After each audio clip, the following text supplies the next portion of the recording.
गौरी पुत्र गणेश भगवान जी की जय। जय श्री कृष्णा, राधे राधे। आज सावन मास के कृष्ण पक्ष की द्वादशी तिथि है और आज कामिका एकादशी के व्रत का पारण का दिन है।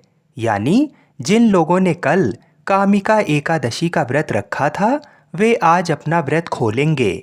आज का दिन बड़ा ही शुभ और मंगलकारी है।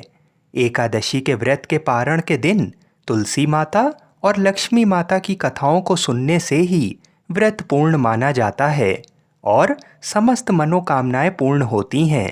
तो जिन लोगों ने व्रत नहीं भी रखा है उन्हें भी द्वादशी के दिन तुलसी माता की कथाओं को सुनने से धन संपत्ति और अनंत शुभ फलों की प्राप्ति होती है।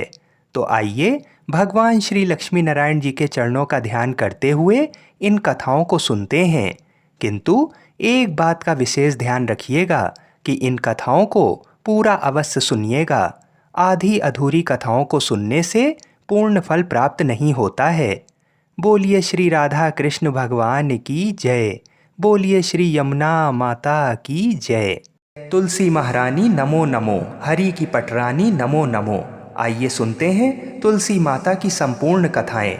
तुलसी माता को हरि प्रिया भी कहा जाता है। जितना भगवान श्री हरि विष्णु सोने चांदी हीरे मोती और रत्नों से प्रसन्न नहीं होते हैं उतना सिर्फ तुलसा दल से प्रसन्न हो जाते हैं। सच्ची श्रद्धा भाव से तुलसा दल भगवान विष्णु को अर्पित करने से मनुष्य के सभी संकट कट जाते हैं और मनोकामनाओं की पूर्ति होती है। शास्त्र अनुसार एकादशी के दिन तुलसी जी में कभी भी जल नहीं चढ़ाना चाहिए, क्योंकि तुलसी महारानी स्वयं एकादशी का निर्जला व्रत रखती हैं। लेकिन द्वादशी के दिन व्रत के पारण के समय तुलसी माता को जल अवश्य चढ़ाना चाहिए और पूरे विधि विधान से पूजा पाठ करके उनकी कथाओं को सुनकर ही अपना व्रत खोलें। एक बार एक गांव में एक बुजुर्ग महिला रहा करती थी। वह बहुत ही पूजा पाठ किया करती थी।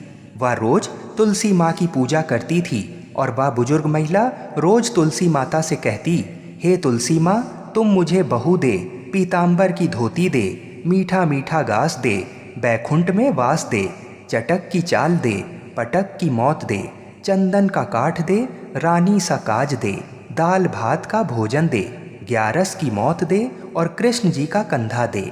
वह बुजुर्ग महिला हर महीने में तुलसी माता की रोज पूजा करती और उनके बिरले को रोज सींचती। तुलसी माता बुजुर्ग महिला की बात सुनकर धीरे धीरे सूखने लगीं।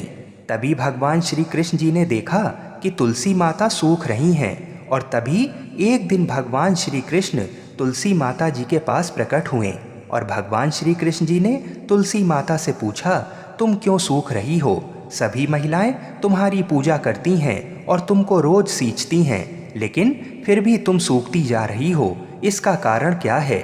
जिसके बाद तुलसी माता ने भगवान श्री कृष्ण जी से कहा कि हे प्रभु, एक बुजुर्ग महिला मेरे पास रोज आती है और रोज एक ही बात बोलती है, हे तुलसी माता, सबकी दाता, मैं तेरा बिरला सींचती हूँ, तुम मुझे बहू दे, पीताम्बर की धोती दे, मीठा मीठा घास दे, बैकुंठ में वास दे, चटक की चाल दे, पटक की मौत दे, चंदन का काठ दे, रानी सा राज दे, दाल भात का भोजन दे, ग्यारस की मौत दे और कृष्ण जी का कंधा दे। मैं उस बुजुर्ग महिला की सारी मनोकामनाएं पूरी कर सकती हूँ, लेकिन उसकी एक मनोकामना पूरी नहीं कर सकती। मैं कृष्ण जी का कंधा कहाँ से दूंगी? भगवान श्री कृष्ण जी तुलसी माता की बात सुनकर जोर जोर से हंसने लगे और फिर भगवान श्री कृष्ण जी ने तुलसी माता जी से कहा कि तुम चिंता मत करो, जब वह बुजुर्ग महिला की मृत्यु होगी तब मौके पर मैं और आप ही कंधा दे देंगे। आप सुबह जब वह पूजा करने आए तब कह देना कि सब कुछ तुम्हें मिल जाएगा। कुछ दिनों बाद वह वृद्ध महिला ठोकर खाकर रास्ते में गिरकर मर गई। पूरे गांव के सभी लोग आए और उस महिला को सभी लोग धर्मात्मा मानते थे। उसको तुलसा जी की डोकरी कहते थे। उसके परिवार में कोई भी नहीं था, इसलिए गांव वालों ने ही उसके अंतिम संस्कार करने की योजना बनाई और उसे नहलाकर जब बैकुंठी पर बैठाने के लिए उसे उठाने लगे तो उसके मृत शरीर इतना भारी हो गया था कि उसे कोई उठा नहीं पाया। ये सब देखकर वहाँ के सभी लोग तरह तरह की बातें करने लगे और कहने लगे कि ये इतना पूजा पाठ करती थी, हर समय माला फेरती थी, इसलिए ये इतनी भारी हो गई है। वहीं पूरे गांव में चर्चा होने लगी कि डोकरी माई कोई भक्ति नहीं करती थी, ये छल कपट करती थी। हम जिसे धर्मात्मा समझते थे वह पापी है, जो कि किसी से भी नहीं उठ पा रही है। ये इसके कर्मों की सजा है। इधर भगवान ने सोचा कि मेरे भक्तों की निंदा हो रही है, इसलिए भगवान ने बूढ़े ब्राह्मण का भेष धारण करके वहाँ पर आए और वहाँ पर एकत्रित लोगों से पूछने लगे कि यहाँ पर इतनी भीड़ क्यों लगी है, जिससे लोग कहने लगे कि ये डोकरी माई मर गई है और पाप इतना था कि जिससे ये उठ नहीं पा रही है। सब उठा उठा कर थक गए। तब ब्राह्मण ने कहा कि मुझे एक बार डोकरी के कानों में कहने दो, फिर वह देखो कैसे उठती है। तो सभी लोग ने कहा कि आप भी प्रयास करके देख लीजिए। तब भगवान ने उस वृद्ध महिला के कानों में कहा कि हे डोकरी माई, देखो मैं आ गया। और जो डोकरी पूजा करते समय शब्द कहती थी वह शब्द उसके कानों में कहने लगे, तू बिरला सींचूं तेरा, मैं करूं निस्तारा मेरा। डोकरी माई बहू ले, बेटी ले, पोता ले, लड्डू ले, पीतांबर की धोती ले, गहना ले, घी का घड़ा ले, मीठा मीठा खीर और पूड़ी ले, दाल भात का भोजन ले, धन दौलत ले, बेटा पोता को काम ले, तुलसी को पता ले, मुंह में गंगा जल ले, 11 को दिन ले, चंदन को दाग ले, श्री कृष्ण जी का कंधा ले। इतना सुनते ही डोकरी हल्की हो गई। भगवान ने बोला आओ और उसको उठाओ। भगवान ने हाथ लगाया और डोकरी उठ गई। सबको बड़ा ही आश्चर्य हुआ। उसे खूब धूमधाम से ले जाया गया। भगवान उसे अपने कंधे पर ले गए। पूरे गांव में इसकी चर्चा होने लगी, जिससे उसको मुक्ति मिल गई और वह बैकुंठ में चली गई। सभी लोग देखते रह गए। सभी लोगों ने देखा कि शमशान घाट तक तो ब्राह्मण साथ ही आया था, लेकिन अब वह दिखाई नहीं दे रहा है। इससे लोगों को समझ में आ गया कि वह कोई और नहीं, स्वयं भगवान ही बूढ़े ब्राह्मण के रूप में आए थे। बोलिए श्री राधा कृष्ण भगवान की जय। बोलिए श्री तुलसी शालिग्राम जी की जय। आइए अब तुलसी माता की दूसरी कथा को सुनते हैं। इस कथा को सुनने से एकादशी के व्रत का संपूर्ण फल मिल जाता है। तो आइए प्रसन्न चित्त मन से इस कथा को सुनते हैं। एक कथा के अनुसार एक कुटुंब में ननद तथा भाभी साथ रहती थीं। ननद का विवाह अभी नहीं हुआ था। वह तुलसी के पौधे की बहुत सेवा करती थी, लेकिन उसकी भाभी को ये सब बिल्कुल भी पसंद नहीं था। जब कभी उसकी भाभी को अत्यधिक क्रोध आता, तब वह उसे ताना देते हुए कहती कि जब तुम्हारा विवाह होगा तो मैं तुलसी ही बारातियों को खाने को दूंगी और तुम्हारे दहेज में भी तुलसी ही दूंगी। कुछ समय बीत जाने पर ननद का विवाह पक्का हुआ।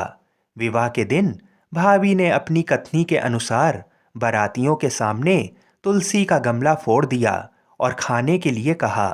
तुलसी की कृपा से वह फूटा हुआ गमला अनेकों स्वादिष्ट पकवानों में बदल गया। भाभी ने गहनों के नाम पर तुलसी की मंजरी से बने गहने पहना दिए। वह भी सुंदर सोने जवाहरात में बदल गए। भाभी ने वस्त्रों के स्थान पर तुलसी का जनेऊ रख दिया। वह रेशमी तथा सुंदर वस्त्रों में बदल गया। नंद की ससुराल में उसके दहेज की बहुत प्रशंसा की गई। ये बात भाभी के कानों तक भी पहुंची। उसे बड़ा ही आश्चर्य हुआ। उसे अब तुलसी माता की पूजा का महत्व समझ आया। भाभी की एक लड़की थी। वह अपनी लड़की से कहने लगी कि तुम भी तुलसी की सेवा किया करो, तुम्हें भी बुआ की तरह फल मिलेगा। वह जबरदस्ती अपनी बेटी से सेवा करने को कहती, लेकिन लड़की का मन तुलसी सेवा में नहीं लगता था। लड़की के बड़े होने पर उसके विवाह का समय आता है। तब भाभी सोचती है कि जैसा व्यवहार मैंने अपनी नंद के साथ किया था, वैसा ही मैं अपनी लड़की के साथ भी करती हूँ, तो ये भी गहनों से लद जाएगी और बारातियों को खाने में पकवान मिलेंगे। ससुराल में इसे भी बहुत इज्जत मिलेगी। ये सोचकर वह बारातियों के सामने तुलसी का गमला फोड़ देती है, लेकिन इस बार गमले की मिट्टी मिट्टी ही रहती है। मंजरी तथा पत्ते भी अपने रूप में ही रहते हैं। जनेऊ भी अपना रूप नहीं बदलता। सभी लोगों तथा बारातियों द्वारा भाभी की बुराई की जाती है। लड़की के ससुराल वाले भी लड़की की बुराई करते हैं। भाभी कभी ननद को नहीं बुलाती थी। भाई ने सोचा मैं बहन से मिलकर आता हूँ। उसने अपनी पत्नी से कहा और कुछ उपहार बहन के पास ले जाने की बात कही। भाभी ने थैले में ज्वार भर कर कहा कि और कुछ नहीं है, तुम यही ले जाओ। वह दुखी मन से बहन के पास चल दिया। वह सोचता रहा कि कोई भाई अपनी बहन के घर ज्वार कैसे ले जा सकता है। ये सोचकर वह एक गौशाला के पास रुका और ज्वार का थैला गाय के सामने पलट दिया।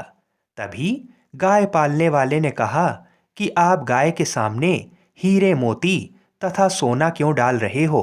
ये देखकर भाई को बड़ा ही आश्चर्य हुआ और उसने सभी हीरे मोती तथा सोना वापस अपने थैले में रख लिया। भाई ने सारी बात अपनी बहन को बताई और बड़ी खुशी खुशी उसने सारे हीरे मोती और जेवर अपनी बहन को दिए। दोनों भाई बहन एक दूसरे को देखकर अत्यंत प्रसन्न हुए। जैसी कृपा माता तुलसी ने नंद पर की, ऐसी ही कृपा सभी पे करना। बोलिए श्री तुलसी शालीग्राम जी की जय। बोलिए श्री लक्ष्मी नारायण भगवान की जय। आइए दूसरी कथा को सुनते हैं।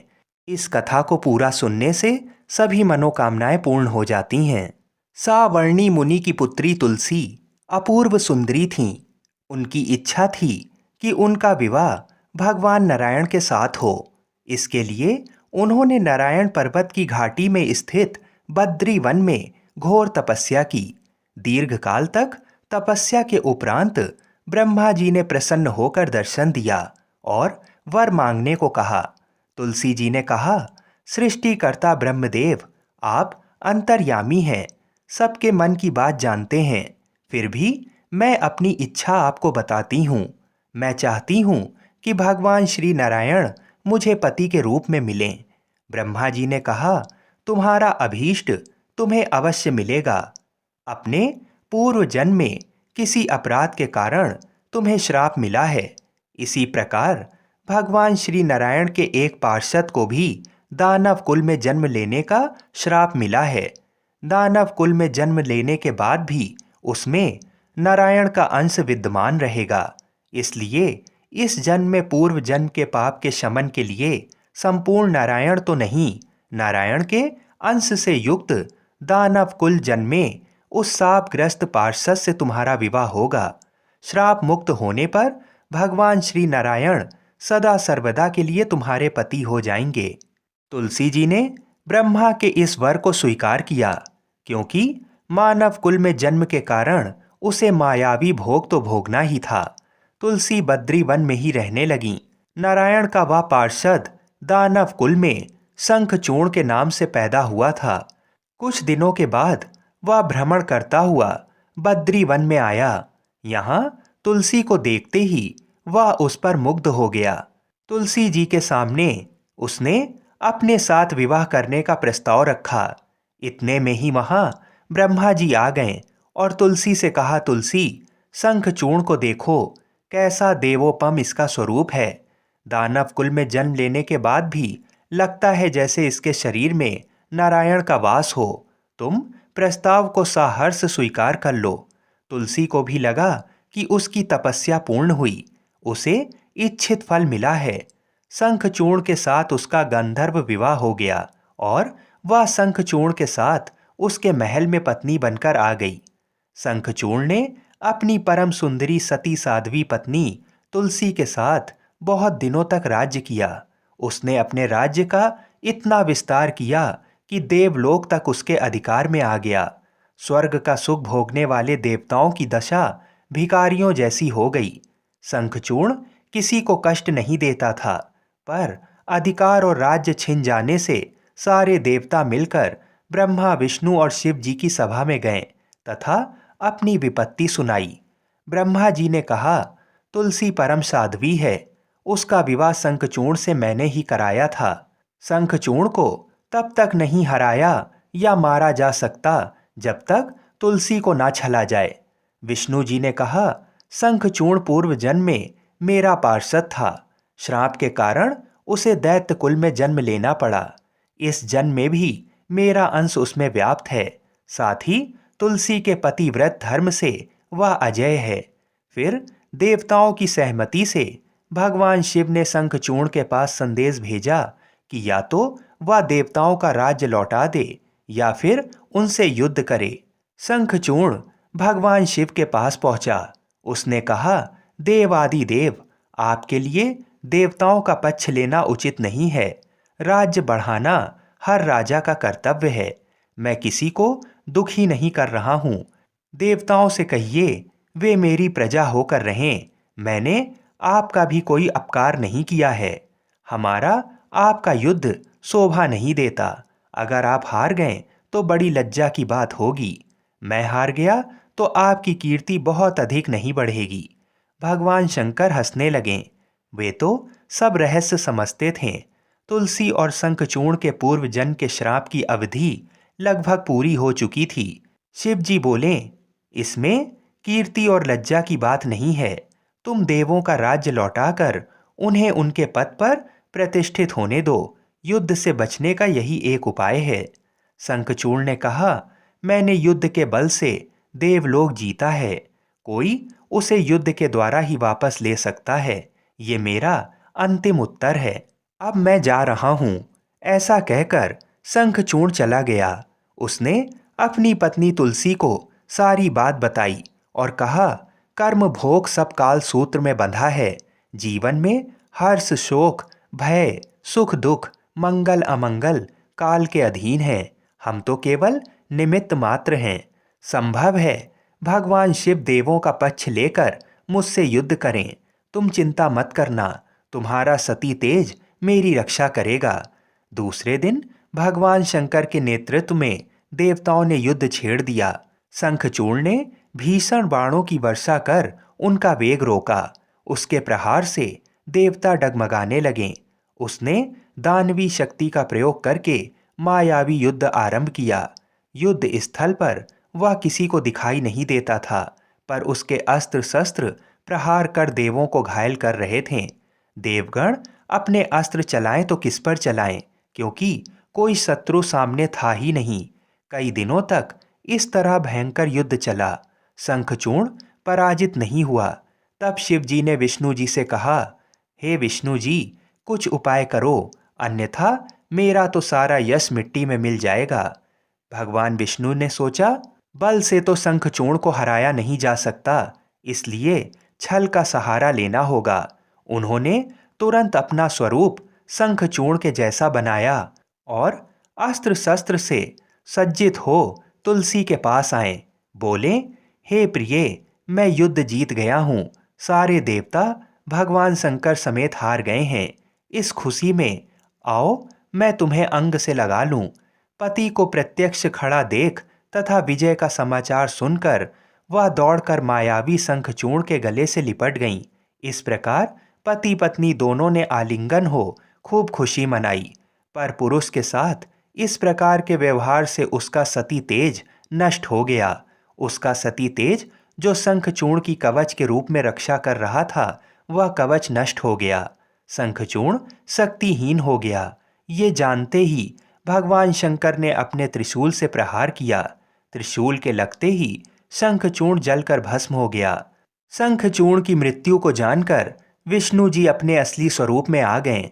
सामने अपने पति शंखचूर्ण के स्थान पर भगवान विष्णु को खड़ा देख तुलसी बहुत विस्मित हुई। उनको पता लग गया कि स्वयं नारायण ने उनके साथ छल किया है। क्रोध में आकर तुलसी जी ने भगवान विष्णु को श्राप दिया कि एक सती स्त्री का सतीत्व भंग करने के अपराध में तुम हृदयहीन पत्थर हो जाओ। विष्णु ने तुलसी के श्राप को सिरोधार्य कर कहा, देवी, तुम्हारे तथा शंखचूर्ण के कल्याण के लिए मुझे ऐसा करना पड़ा। तुम दोनों को श्राप मुक्त करना था। तुम भी अब शरीर त्याग कर तुलसी बिरवा के रूप में जन्म लोगी और मेरी पूजा तुलसी दल से होगी। मैं शालीग्राम पत्थर बनूंगा। मेरे शीश पर तुम आदर से विराजमान होगी। तुम्हारे पति की हड्डियों के चूर्ण से शंख की उत्पत्ति होगी। उस शंख ध्वनि से देवताओं तथा मेरी पूजा आराधना हुआ करेगी। जहाँ शंख ध्वनि होगी वहाँ मंगलमय मैं विराजमान रहूंगा। तुमने पूर्व जन्म में बद्री वन में मुझे पाने के लिए बड़ी तपस्या की थी।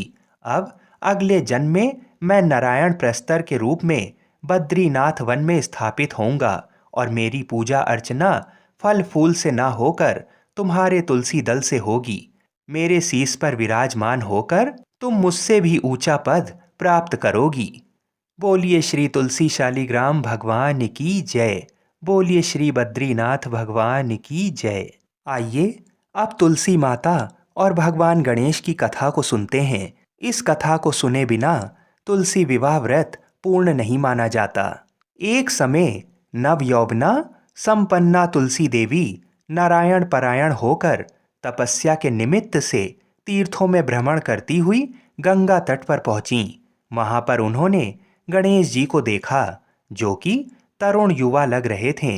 अत्यंत सुंदर, शुद्ध और पीतांबर धारण किए हुए थे। आभूषणों से विभूषित थे।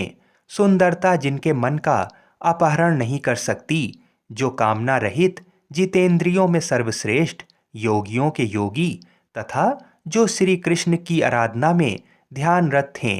उन्हें देखते ही तुलसी का मन उनकी ओर आकर्षित हो गया। तब तुलसी उनका उपहास उड़ाने लगीं। ध्यान भंग होने पर गणेश जी ने उनसे उनका परिचय पूछा और उनके वहां आगमन का कारण जानना चाहा। गणेश जी ने कहा, माता, तपस्वियों का ध्यान भंग करना सदा पापजनक और अमंगलकारी होता है। सुबह भगवान श्री कृष्ण आपका कल्याण करें। मेरे ध्यान भंग से उत्पन्न दोष आपके लिए अमंगल कारक ना हो।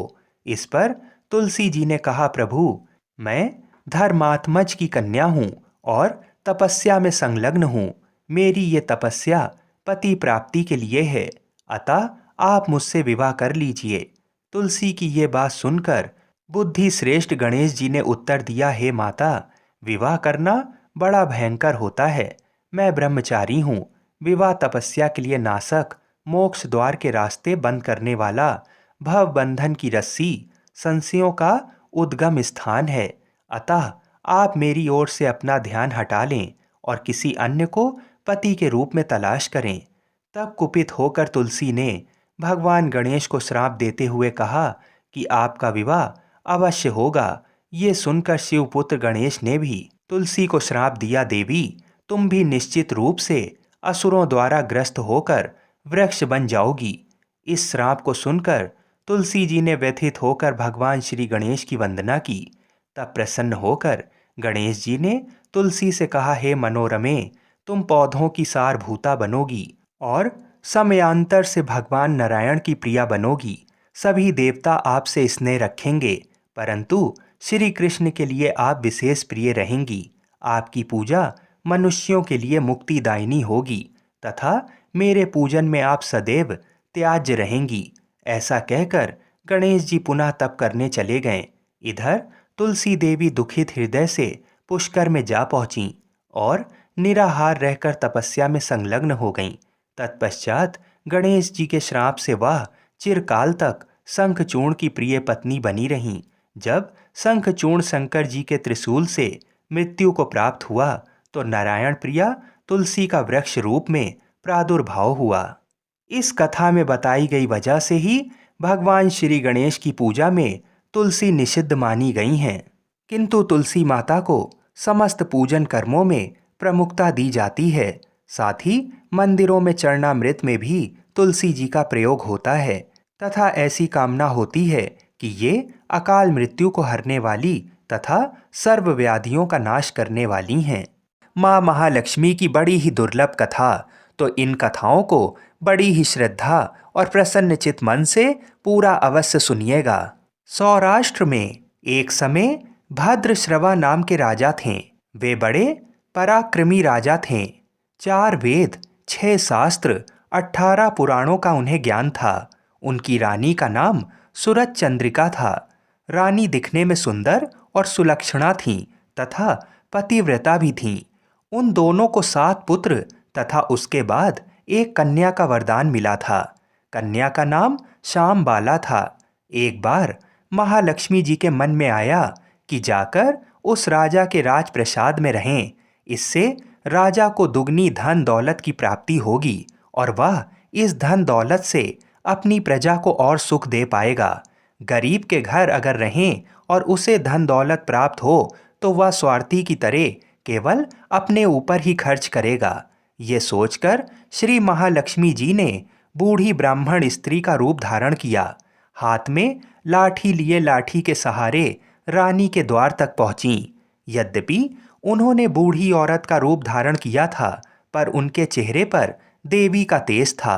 उन्हें देखते ही एक दासी सामने आई। उसने इनका नाम, धाम, काम, कर्म पूछ डाला। वृद्ध ब्राह्मण का रूप धारित माता लक्ष्मी ने कहा, बालिके, मेरा नाम कमला है। मेरे पति का नाम भुवनेश है। हम द्वारिका में रहते हैं। तुम्हारी रानी पिछले जन्म में एक वैश्य की पत्नी थी। वह वैश्य गरीब था। दारिद्र्य के कारण हर रोज घर में झगड़े होते थे तथा उसका पति रोज उसे मारता पीटता था। इन बातों से तंग आकर वह घर छोड़कर चली गई तथा वन जंगल में खाली पेट भटकने लगी। उसकी इस दुर्दशा पर मुझे बहुत दया आई। तब मैंने उसे सुख संपत्ति देने वाली श्री महालक्ष्मी की कथा सुनाई। मेरे कहने पर उसने श्री महालक्ष्मी का व्रत किया। श्री महालक्ष्मी प्रसन्न हुई। उसकी गरीबी दूर हो गई। उसका घर संसार दौलत संतति संपत्ति से भर गया। बाद में पति पत्नी दोनों परलोक सिधारे। लक्ष्मी जी का व्रत करने के कारण वे लक्ष्मी लोक में रहें। उन्होंने जितने साल महालक्ष्मी का व्रत किया उतने हजारों साल उन्हें सुख भोग मिला। इस जन्म में उसका जन्म राजघराने में हुआ है, परंतु वह श्री महालक्ष्मी का व्रत करना भूल गई है। उसे ये याद दिलाने के लिए मैं यहाँ आई हूँ। बुढ़िया की बातें सुनकर दासी ने उन्हें प्रणाम किया तथा श्री महालक्ष्मी का व्रत किस तरह किया जाए, ये सभी बातें बुढ़िया रूप धारण किए श्री महालक्ष्मी माता ने दासी को बताईं। इसके बाद वह दासी माता को प्रणाम कर रानी को बताने अंदर चली गई। राज वैभव में रहते हुए रानी को अपने ऐश्वर्य का बहुत घमंड हुआ था। संपत्ति तथा अधिकार की वजह से वह उन्मत्त हो गई थी। दासी द्वारा बताई गई बुढ़िया की बातें सुनकर वह आग बबूला होकर राजद्वार पर आकर बुढ़िया रूपी श्री महालक्ष्मी पर बरस पड़ी। उसे ये मालूम नहीं था कि श्री महालक्ष्मी बुढ़िया का रूप धारण किए द्वार तक आई हैं, परंतु रानी का इस कदर रुख बर्ताव तथा अपना अनादर देखकर माता ने वहां ठहरना ठीक नहीं समझा। वे वहां से चल पड़ी। राह में उन्हें राजकुमारी श्यामबाला मिली। उन्होंने श्यामबाला को सारी बात बताई। श्यामबाला ने अपनी ओर से श्री महालक्ष्मी माता से क्षमा मांगी। माता को उस पर दया आ गई। उन्होंने श्यामबाला को श्री महालक्ष्मी व्रत के बारे में बताया। उस दिन मार्गशीर्ष माह का पहला गुरुवार था। श्यामबाला ने परम श्रद्धा से श्री महालक्ष्मी का व्रत रखा। फलस्वरूप राजा सिद्धेश्वर के सुपुत्र मालाधर से उसका विवाह हुआ। वह धन दौलत ऐश्वर्य वैभव से माला माल हो गई। पति के साथ ससुराल में आनंद से दिन बिताने लगी। इधर श्री महालक्ष्मी का रानी पर प्रकोप हुआ। फलस्वरूप राजा भद्रश्रवा का राज्य एवं राज कारोबार नष्ट हो गया। यहाँ तक कि खाने के लाले पड़ गए। ऐसी हालत में एक दिन रानी ने राजा से निवेदन किया कि हमारा दामाद इतना बड़ा राजा है, धनवान है, ऐश्वर्यशाली है, क्यों ना उसके पास जाएं, अपना हाल उसे बताएं, वह जरूर हमारी मदद करेगा। इस बात पर राजा भद्रश्रवा दामाद के पास रवाना हुए। राज्य में पहुंचकर एक तालाब के किनारे थोड़ी देर विश्राम लेने के लिए ठहरे। तालाब से पानी लेने आती जाती दासियों ने उन्हें देखा। उन्होंने विनम्रता से उनकी पूछताछ की। जब उन्हें ये मालूम हुआ कि वे रानी श्यामबाला के पिता हैं, तो दौड़ते हुए जाकर उन्होंने रानी को सारी बातें बताईं। रानी ने दासी के हाथ राज परिधान भेजकर बड़े ठाट से उनका स्वागत तथा आदर सत्कार किया, खान पान करवाया। जब वे लौटने लगे तो सोने की मोहरों से भरा घड़ा दिया। राजा भद्रश्रवा जब वापस लौटे तो उन्हें देखकर रानी सूरज चंद्रिका खुश हुई। उन्होंने सोने की मोहरों से भरे घड़े का मुंह खोला, पर हे भगवान, घड़े में धन के बदले कोयले मिले। ये सब श्री महालक्ष्मी के प्रकोप से हुआ।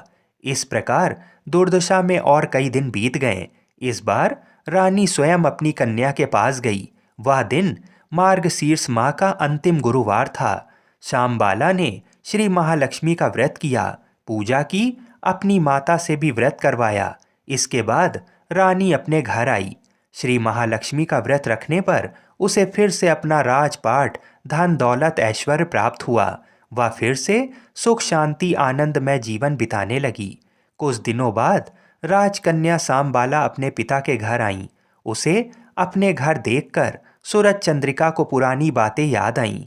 यही कि श्यामबाला ने अपने पिता को घड़ा भर कोयला दिया था और उसे तो कुछ भी नहीं दिया था। इस कारण श्यामबाला को पिता के घर आने पर उसका कोई आदर आतिथ्य नहीं हुआ, बल्कि अनादर हुआ। पर उसने इस बात का बुरा नहीं माना। अपने घर लौटते समय उसने पिता के घर से थोड़ा नमक ले लिया। अपने घर लौटने पर उसके पति ने पूछा, अपने मायके से क्या लाई हो? इस पर उसने जवाब दिया कि वहाँ का सार लाई हूँ। पति ने पूछा, इसका मतलब क्या हुआ? श्यामबाला ने कहा, थोड़ा धीरज रखो, सब मालूम हो जाएगा। उस दिन श्यामबाला ने सारा भोजन नमक डाले बिना पकाया और परोसा। पति ने खाना चखा। सारा खाना नमक बिना था, इसलिए स्वाद नहीं आया। फिर श्यामबाला ने थाली में नमक डाला। इससे सारा भोजन स्वादिष्ट लगने लगा। तब श्यामबाला ने पति से कहा, यही है वह मायके से लाया हुआ सार। पति को उसकी बात सही लगी। फिर वह दोनों हंसी मजाक करते हुए भोजन करने लगे। कहा गया है कि इस तरह जो कोई श्रद्धा भाव से श्री महालक्ष्मी की पूजा करेगा, उसे माता की कृपा अवश्य प्राप्त होती है। सुख संपत्ति शांति प्राप्त होती है। सभी मनोकामनाएं पूरी होती हैं। परंतु ये सब प्राप्त होने पर भी माता की पूजा को भूलना नहीं चाहिए। हर गुरुवार को व्रत पाठ अवश्य करना चाहिए। इस तरह श्री महालक्ष्मी की महिमा भक्तों की मनोकामना पूरी करती है। बोलिए श्री लक्ष्मी नारायण भगवान की जय।